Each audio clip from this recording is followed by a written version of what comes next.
Off his jersey as Stafford fires it downfield to an open Cup. He beat him for 70 yards in the playoff game, and he's got another long one against the Buccaneers. 52 yards it is. Oh, and it's blocked. The Rams smother it. And the deep throw and the wide open Cup. And ridden down by Edwards, but not until it was another big gain down the field for 34 yards. Hey guys, welcome to another episode of the East Coast Rams podcast. I am your co-host Ashton with my awesome co-host Zac. Zac, how are you doing? Doing not too bad. It was a short work week for me, so I am glad we are, recording on Friday a little later than normal, which is okay. It's kind of a rough week for all of us, both Rams fans and that like. So good to be getting this podcast done and looking to have that conversation with you. Mm-hmm. Yes, my fantasy team bounced back this week, Zac. The Rams, not so much. I almost feel like Zac after his Super Bowl, Sean McVay in his franchise, or like in his franchise mode, he turns the injury slider back on, because, dude, it is nuts the amount of injuries we're getting. We lost Jackson this game at left tackle. Another lineman goes down, and Jackson has been playing very well. It made me angry when the announcer made a comment like, "Oh, it's addition by subtraction," when we put in that backup lineman that we signed 2 weeks ago. I was like, "What?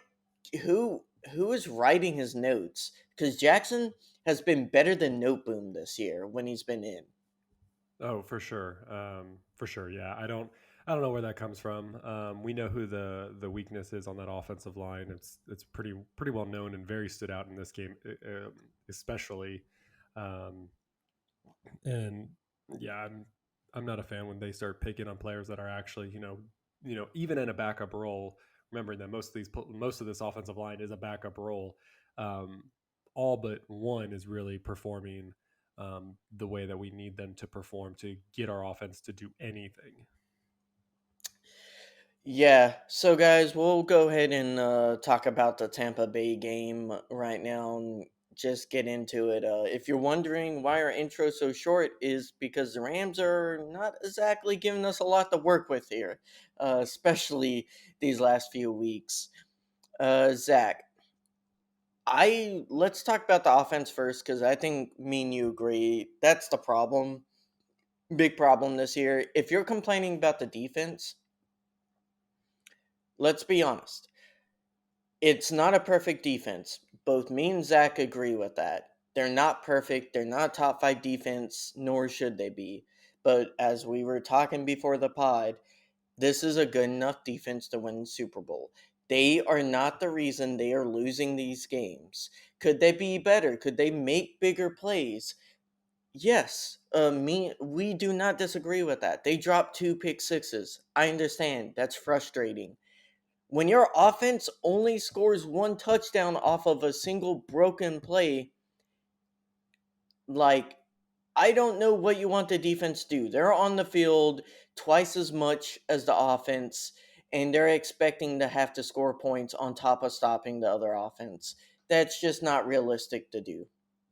So, Zac, what's your reaction to the offensive performance this game? Our offense is basically Cooper Kupp, and that's all. It's just Cooper Kupp. Like, the 2 big plays we had this game were Cooper Kupp just breaking wide open and broken plays. Everything runs through Cooper Kupp. I mean, he's still getting his points, whether it's in fantasy, and his stats are still growing. It's he's still in the top 5 wide receivers even with this offense. And I think some of the blame has to go with we can't get a running game going.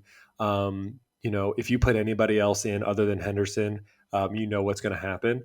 Even bringing Cam Akers back this week, you knew that if Cam Akers was going to be on the field, that he was going to run the ball. So it's really easy to defend that. When you had Henderson out there, it was a little bit different. He could either run the ball, which he did, with more success than anyone, and had some good few breakout pushes towards the end. But if Malcolm Brown was out there, it was pretty much. It was probably going to be a run play, Cam Akers run play, and if you can't even get the run game going. Even with the limited of Cam Akers, he had 5 carries for 3 yards.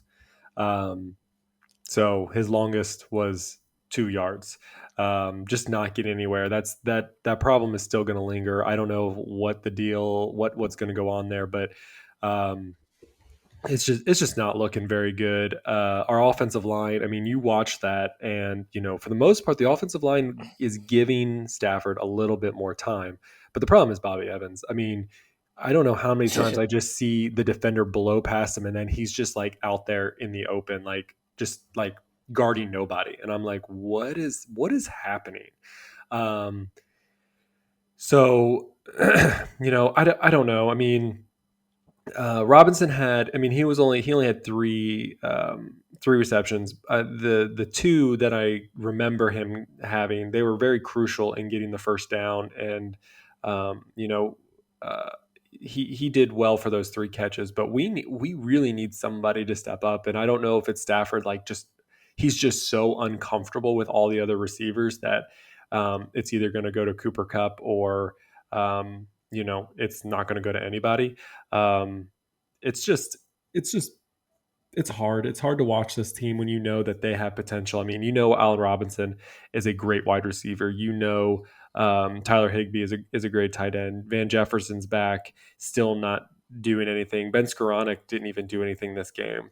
And so something has to give. And it all comes down to either our running game is just not there, and then our offensive line.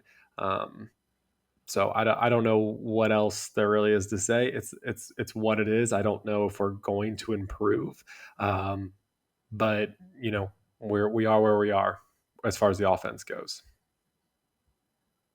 Mhm. As far as our Yeah. defense, though, I you know I don't know. We can get into this more, but our defense did great. They kept Tom Brady had 58 attempts. He only had 280 yards, averaging 4.8 yards. He had 1 touchdown, which was at the very end because our offense could not close it out with a minute and 30 seconds left when Tampa Bay had no timeouts, nothing, and they couldn't close it out. So I Do guess you think that so Kyron Williams is reported to be practicing currently. So I'm assuming they're probably going to activate him for this game. Um Both me and you don't know whether or not Kyron Williams can be anything in the NFL. But do you think him coming could provide some spark for this running game? I think it has to. This is the game that's going to make or break. I think it's both teams. It's going to make or break both these teams. The Cardinals are 3-6. The Rams are 3-5. And so whoever wins this game still has the slimmest chance. But you lose this game and it's going to be over. So I think getting Kyron Williams back will be a boost, only because it is a new weapon that we can try to utilize. The Henderson is doing fine.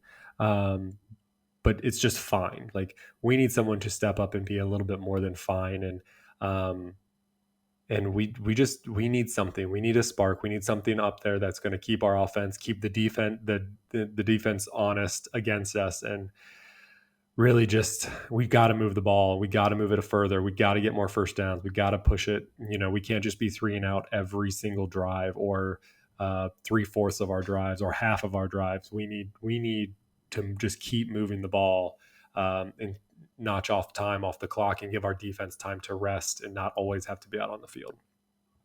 Mm-hmm.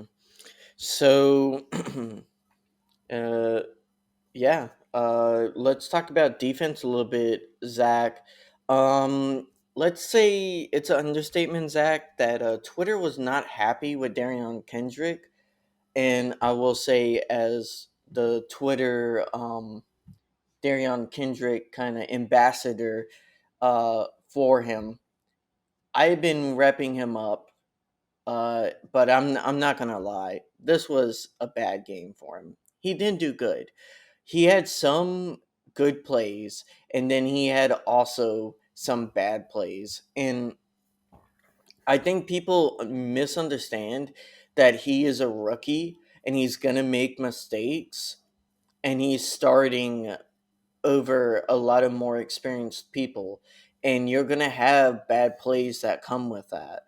Uh, it was still a bad game for him. I thought he did things that he could have done better, uh, but a lot of the defense had point in times where they had opportunities to make plays and they just didn't. Um, I thought Bobby Wagner had his first flash play of the season. I'm happy he did.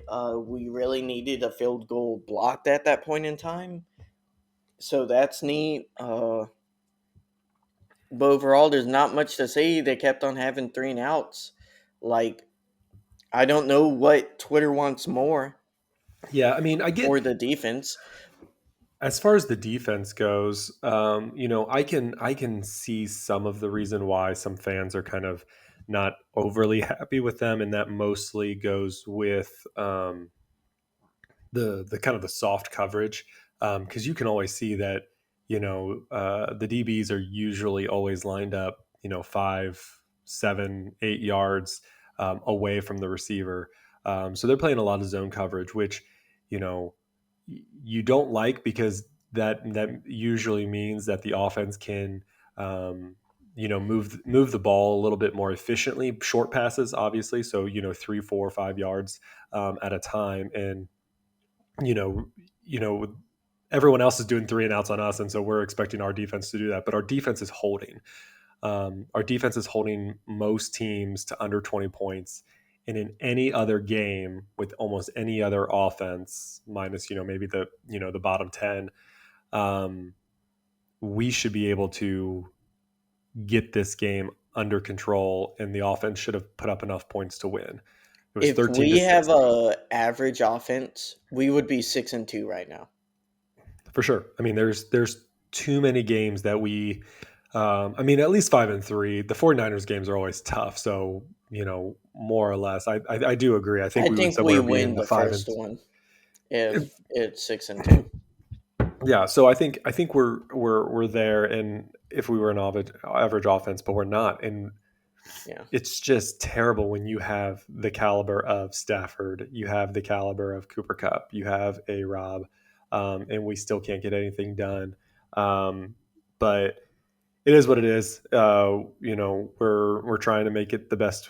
They're trying to make it the best they can, and either getting that offensive line healthy and figuring things out there, or getting Kyron Williams back, I think is going to be a success. So I'm hmm hopeful that we can push the ball forward. I will also say real quickly, I thought McVay's, like, we've been complaining last 2 weeks that strategy wise, how McVay was calling the game wasn't working at all.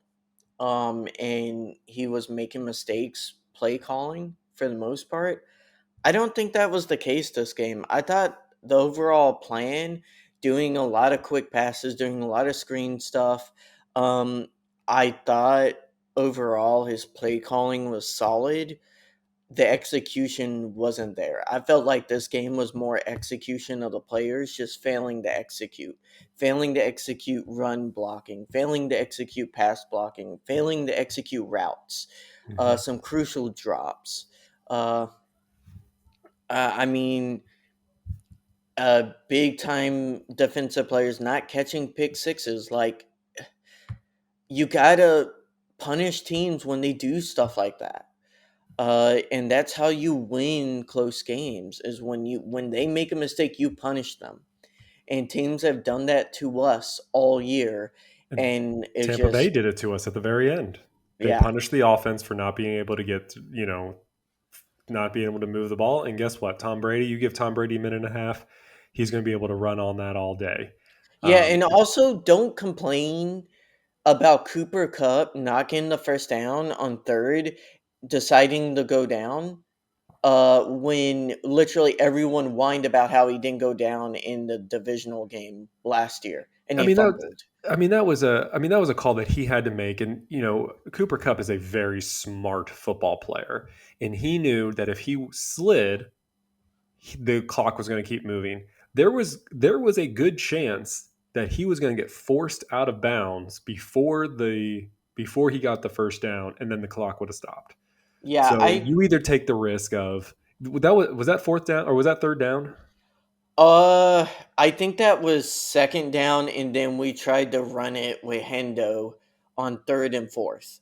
Okay, so I mean, you got to respect that. Also, at that time, like it's second down, and that was a good move for second down to keep the clock rolling. If you got into short yardage, and you just need a couple yards. I mean, even though I know the run game isn't there, Henderson has been pretty good about getting 2 to 3 yards when needed. So it wasn't. I don't think it was a bad call. It was a smart move by Cooper Cup to remember to know the rules that if I slide, the clock keeps going. Mhm, So I don't hate that call. mhm. All right, Zach. Let's kind of go over some Rams news, and then we'll try to preview this upcoming game against the Cardinals. Backup QB fun central there. So Zach, news comes out. Stafford was in concussion protocol. I didn't really catch where he got the concussion. Zach, did you catch that? No, and I've been listening to a number of different sources this week, and no one really has identified where it happened. If this was more a lingering, and then just it was more like after the game, the medical team was kind of like evaluating him, like normal post stuff, and they just something just didn't feel right, and they didn't actually. I don't think they actually activated him into the concussion protocol until Tuesday. So sometime between Sunday and Tuesday, they made that decision to put him under the protocol. I know Matthew Stafford's wife. She's very upset about it. She posted on Instagram, and it's kind of been floating around all of Rams news about her distaste for it. Whether um, you know whether it should be because of the turf or what that we need to make sure we take these injuries seriously, and I think the Rams do. They take these things very seriously when a player gets hurt, and they have the team. With is it Reggie Scott? Is that their medical Yeah. guy? Um, Yeah. and so he does a very good job with the team and the players and getting their rehab and stuff like that. So I'm pretty confident that if the Rams and if Sean McVay, Reggie Scott, and Matthew Stafford all are in agreement that he can play, I think that's a testament. But I don't think Sean McVay would um, do something that would put his player, especially the star quarterback, into a position where you're just going to cause more harm to him. But I guess that also depends on how they adjust the offensive line. If they keep Bobby Evans in that offensive line, I'd probably pull Stafford for the week. Yeah. As someone whose brother-in-law is a big Miami Dolphins fan, I do not want this fan base to go through what the Dolphins fan base had to go through with Tua. So hold them if you have to. I understand this is a big game. We might have got a break because Kyler Murray is apparently day to day also. So it may be a weird situation where both teams are on their backup QBs. Um, there's that. So apparently, Terrell Burgess got signed off of our practice squad by the Giants. Congrats to him for getting an opportunity to play. Uh, I mean, Zach, this is a player who had some good games in 2019, but just after he got hurt, it just never was the same. So. Yeah, I think the Rams were. I think they were trying to adjust their roster a little bit, and I don't know if they thought that he was going to get picked up off the waiver, which he did, and that they could have, because that's what happened. He got picked off the waiver, so he could have got back on the practice squad if he would have um, passed through waivers, but he didn't. So, but yeah, I mean, he had his flashes, and we thought he was going to become like a big presence in the defense, and it didn't really come to fruition. But I'm not too worried. I mean, right now, I mean we have a lot in that area that to work from. So I'm not super concerned in that position, but I'm glad that at least he's being recognized, and he got to move on to another team where hopefully he can shine too. Yeah, so it looks like overall Stafford is trending towards not playing. Kyron Williams is trending towards activation and playing. Both me and you are excited to see him. He's Yes. not exactly who I wanted the Rams to draft at running back. But we'll see what the kid has.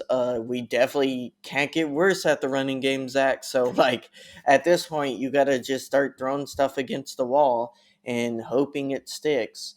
Uh, Brian Allen is out, but is trending towards playing.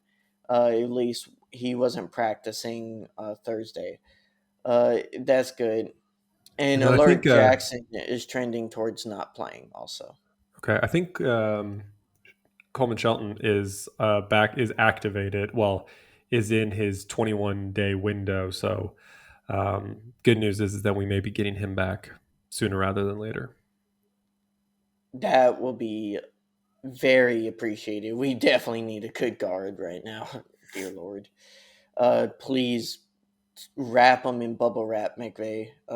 I do not want to see Brown on that O line ever again. That was PTSD from that.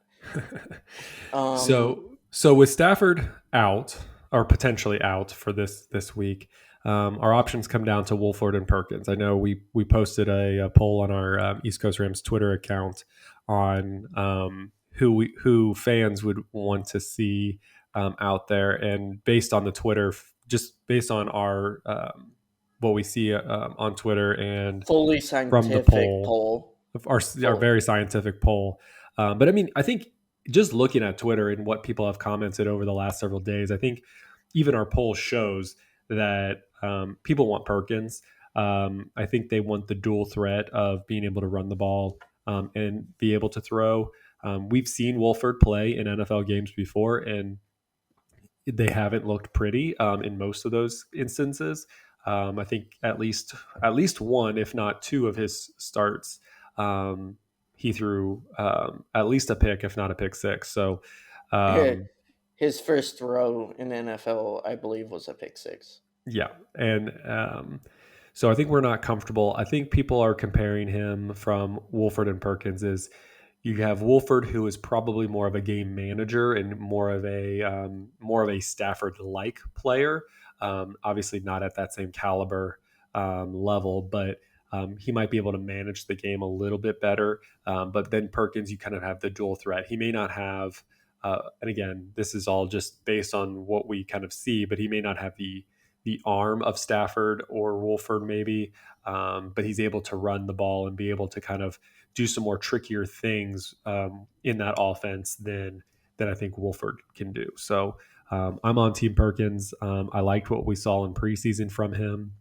You know, I think he's aggressive. I think he's willing to do whatever it takes to get the first down. So I'm pretty excited. Well, how's your feelings towards the whole Wolford versus Perkins? Do we Um, release the wolf, or do we do three to the neck? I'm definitely more towards Perkins. We just know what we have in Wolford. He's a one read kind of guy. He's very much Goff like with the way how he stares down wide receivers. Uh, I think we'll see a lot of short passes with him. Our offense may benefit from a different QB not necessarily looking for deep balls when he doesn't have the time. Wolford is less incentivized to do that. So I think that could help us a little bit. But overall, I just think Perkins has more benefits. Don't get me wrong, Perkins has the same limitations when it comes to reading coverage, but he can get out of the pocket and he can kind of create on the run, and we haven't seen that ability with the first team offense. And the first team offense, it may look night and day with a QB that can just like spice up the offense and do stuff, uh, when plays break down. Mhm. And I think that's the problem. Our plays have been breaking down a lot, and Stafford just gets sacked because of it. I don't necessarily blame Stafford for everything happening, but I think this could just force the team to naturally change with a different circumstance, and that could benefit the offense in ways that we didn't see coming. And it's not like we've been doing deep passes all year long, so a lot of our stuff is short passes. So I think whether you put in Perkins, who we would suggest we would do, but Sean McVay's smart. He's going to put in the player he thinks is going to be able to be capable to make this a winning team. But um, you look at it, and we haven't been doing big passes. So whichever quarterback we throw in there, I mean, we're not looking for him to drop 40-yard bombs. We want them to kind of stay within the limits of the situation. Um, and if they can make the explosive play, great. That's what we want to see. But just being able to just move the ball is all we want, is to move the ball and get some first downs and not just be a complete 3-and-out wash. So um, this is the one week where if you're going to have a backup quarterback, that's probably it. It is a home game, so hopefully, you have the advantage there. Even though it hasn't really worked in the Rams' favor since they've been back to LA, but whatever. Um, I do and have Wolford's game stats if we want to go over those. break them down for us. Okay, I got the stats, Zach. So out of 4 games, Stafford, or sorry, not Stafford, Wolford has 0 touchdowns, 3 interceptions, and what, around like 5 sacks. Overall, I think for passing, his average passing percentage is like 54%. Not good. Uh, and by yards, we're looking at around 260 yards thrown over 4 games in the NFL. Um, I would say I think 3 of those games were half games, or sorry, not half games. 2 of those games were half games. One of those games was just one drive in 2020 against the Seahawks in the playoffs, before Nine That's Finger that's Goff came that's in.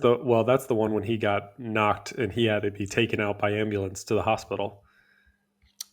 Yes, and he was looking really good that game too. For one drive, doesn't mean that would have lasted, but he was looking good.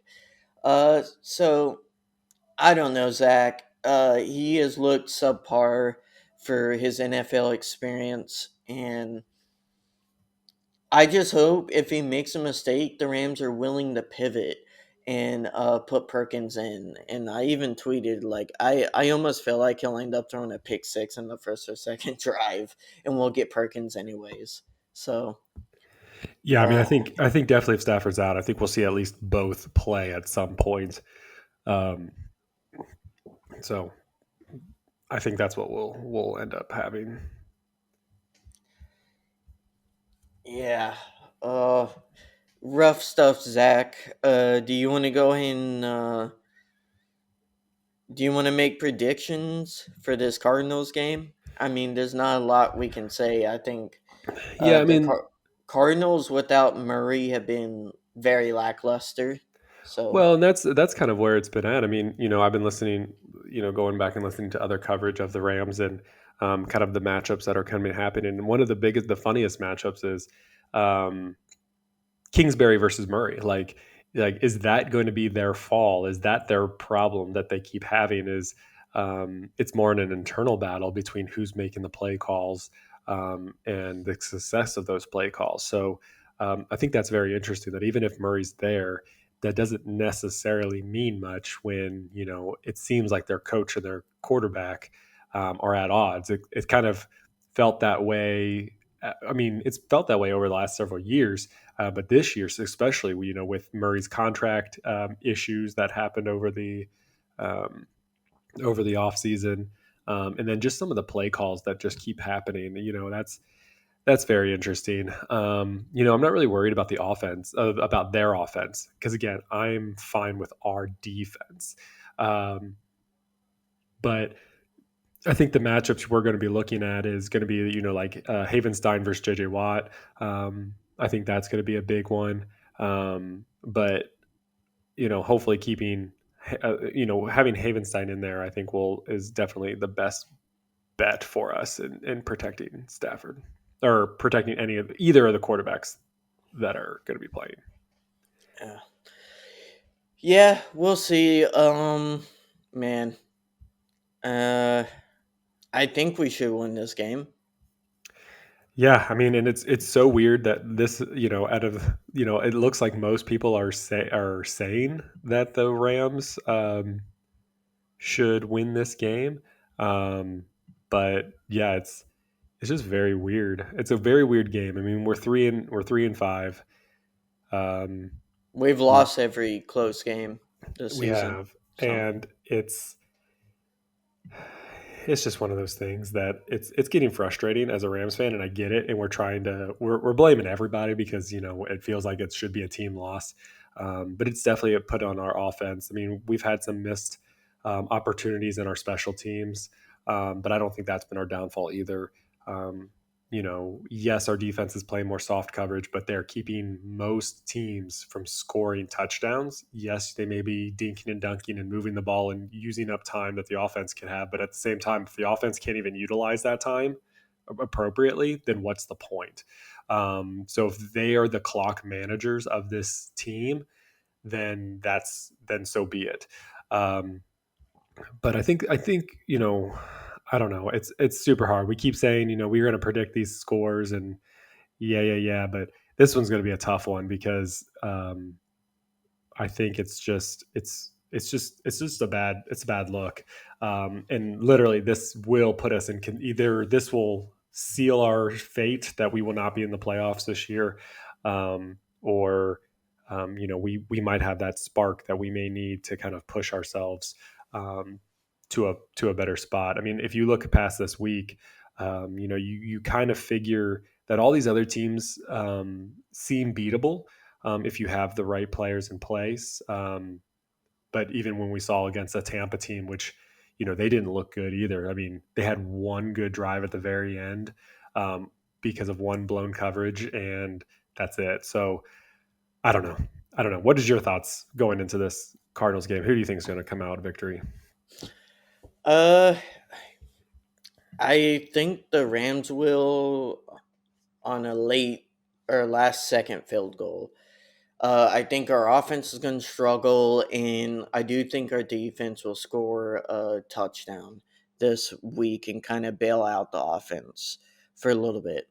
I do think our defense is very much due for a defensive touchdown. In this Cardinals team with a backup QB, I think they're going to make mistakes and we'll be able to barely win because of it. So what's your score prediction? Oh man. I'll go first. I'll give you a minute to think. I'm going to say 20-17. I'm going to say that, and I'm going to make a weird prediction, or not a weird prediction, but maybe a betting prediction. I think Perkins is going to score his first touchdown in the NFL, and it is going to be on a run play. So he's going to run it in himself. I will predict 19-16 Rams. I think the Rams end up getting a defensive touchdown this game and a safety. And a safety. Okay. Yeah. I think the defense will show up and end up scoring more points than the offense. They need it. They need it for sure. All right. Let's see. I'm just checking the Twitters to make sure there's no other crazy news that has come up. But overall, I think I trust in McVay. Yes, he's had some probably bad calls and things like that, but I think this team is trying. They just need to figure out that offensive line. I think they keep giving Bobby Evans a chance, and that's not working. We can clearly see that. We saw that 3 times, at a minimum of 3 times in this game, this past game against Tampa. So we need to get the ball moving. Hopefully Kyron Williams can help us out with that. They need to figure out Cam Akers. They either need to sit him or play him. Like let's stop pretending and let's make it not obvious what they're going to do with the ball. So Yeah, every time Cam Akers is in, they're gonna run, and when Hendo is in, he's gonna pass block or go out. yeah, I Like, mean, I mean, Henderson had a good couple of runs. I mean, where he finally broke out and got 10+ yards, but it's just not. It wasn't there. That it wasn't consistent enough to make a big difference. So I don't know. But we do know that we appreciate everyone who listens to the East Coast Rams podcast. We do this for the fans, by the fans. So if you guys would please subscribe, like, and follow us on Twitter. You can find our podcast Twitter account at East Coast Rams. You can find Ashton at RamsFan Ashton1. You can find me at Zac Mayer. We have our YouTube channel up, so please follow us there. You can find us at youtube.com/at East Coast Rams, I believe is our new YouTube handle, as they want to call it these days. And yeah, anything you want to add, Ashton? no, we really need the win this week to have a hope of going to or getting a wild card spot. It's still plausible we get the 7th seed with 11-6. I think that's still possible. But we have to start winning these games. We got a little bit lucky. Our schedule's looking a lot easier than initially thought. Seahawks are the best team remaining on our schedule, which is Not Kansas City. Kansas City. Outside, I think I'm just writing that game off already as a loss. I think Yeah, most people I'm just like putting that in the it's corner. at Kansas City. Yeah, we're gonna get murdered, man. Hopefully not, but we'll see. We'll get to that game when we get to it. But either way, like the Seahawks and KC are what's left for our hard team. So I think we could string together some wins if our O line can get healthy and our run game starts producing and our passing game gets a little bit better. Just got to stop shooting ourselves in the foot. And if we can just score 20 points a game, we're going to win at least 80% of our games. So and that's what we need to get into the playoffs. So, all right, everyone. Thanks again for tuning into East Coast Rams podcast. We will hopefully have a victory Monday so that we can, have a more enthusiastic podcast for next week. So yeah, please make sure you share this podcast out. It would do us great for you guys to drop us a review in Apple Podcasts. That's how we also can kind of get up in the standings there. Yeah, and so let's get this done on Sunday, Ramley, and yeah, we'll talk to you guys next week. Horns up.